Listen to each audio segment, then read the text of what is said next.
and involving underage girls. Now, the man on this tape even offers to help smuggle underage illegal immigrants into the U.S. for the purposes of prostitution. Actually, what you don't see in that Fox News report is the rest of the video, which shows the Acorn employee pressing for as much information as he could possibly get from these two people in his office. So the telephone number is 201. What area is that? I'm from back east. I'm actually originally from New Jersey. Okay. So you don't know what day? What day do you know? No, they're coming on Saturday. Saturday morning. Saturday. Well, yeah, like Friday night, Saturday morning, like really late though. Like secret in the middle of the night. Like between 2 a.m. and 5 a.m. So that's the hour they working in that. They're working on that, arrival. So why is he asking for stuff like phone numbers, dates of arrival, specific locations, all these details? What's this Acorn guy going to do with all that information? What does he do with all that information?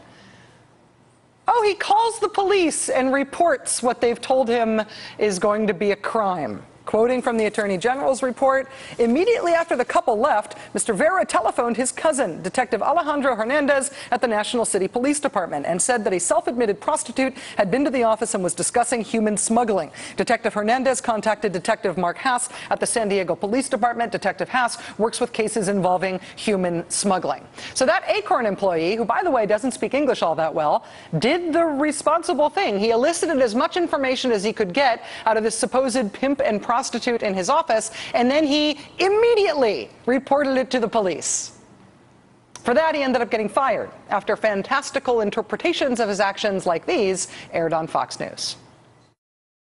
He told us that it would be best if we had them shipped into Tijuana because he had contacts there that could help us. Yeah. It was extremely unusual, and we're like, oh, you can. And he goes, yeah, my people have experience bringing people across the border. Yeah, remember when he said, my people have experience? Yeah, that was actually you that said that. The fact that the Acorn employee collected all that information, including phone numbers and dates the supposed crime was planned for, and passed that information on to the police, that never made it into that Fox News report on this outrage at the San Diego Acorn office. If you watched the Fox News coverage of these undercover Acorn tapes, you would have gotten the impression that every Acorn employee offered their assistance in hiding what they were explicitly told was a prostitution business. It's almost inconceivable that a human being could react this way. You can't think that this is okay. You know that if it were you and this couple came in and walked into your office, you wouldn't sit there.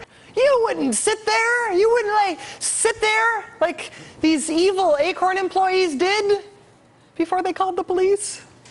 I know this may shock you, but Fox News, it turns out, was not giving its viewers an accurate portrayal of how exactly these two activists represented themselves when they went into the Acorn offices. The story Fox News told its viewers was that O'Keefe and Giles went into Acorn saying they wanted to start a child prostitution business, right? And Acorn employees like Lavelle Stewart in Los Angeles were more than eager to help them out with starting this child prostitution business. Here's how it played on Fox. After telling Stewart that they're looking to start a prostitution business, Stewart is, well, pretty encouraging. You can do anything. Okay. Never give up, no matter who says no. Keep pushing. Somebody's gonna say yeah. Somebody's gonna say yeah. So that's how Fox News packaged and reported what happened in that office. They reported that after this Acorn employee was told that this pimp and prostitute wanted to start a prostitution business, she encouraged them to go for it. Now that we have the unedited tapes, do you want to see what actually happened? We have an interesting situation. My girlfriend here is from Miami originally, but she came over to California. She's in a unique line of work. Okay. So we've been, it's been so much trouble trying to get a house because the bankers, they want to see something official, and we don't have anything like that. Right. So that's why Acorn. But you know what? Yeah, when you go to them, tell them exactly what you just told me. Tell them your situation because they could probably give you some advice on what she can do. Yeah, they could probably help her out. They could help her. Because we've been to so many banks and they're just like, we don't have to deal with prostitutes. You can do anything. Okay. Don't give up. No matter who says no.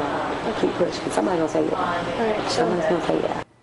See how she turns away from him and turns to her? What actually happened is that O'Keefe and Giles told this Acorn employee they couldn't find housing because Ms. Giles was a prostitute.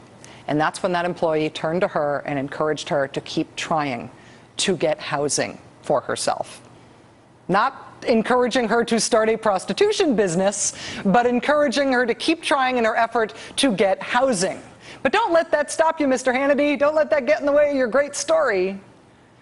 In criticizing this type of selective editing, California Attorney General Jerry Brown's office said, quote, the video releases were heavily edited to feature only the worst or most inappropriate statements of the various Acorn employees and to omit some of the most salient statements by O'Keefe and Giles. The unedited videotapes released by the California Attorney General's office last week clear Acorn employees in California of criminal wrongdoing.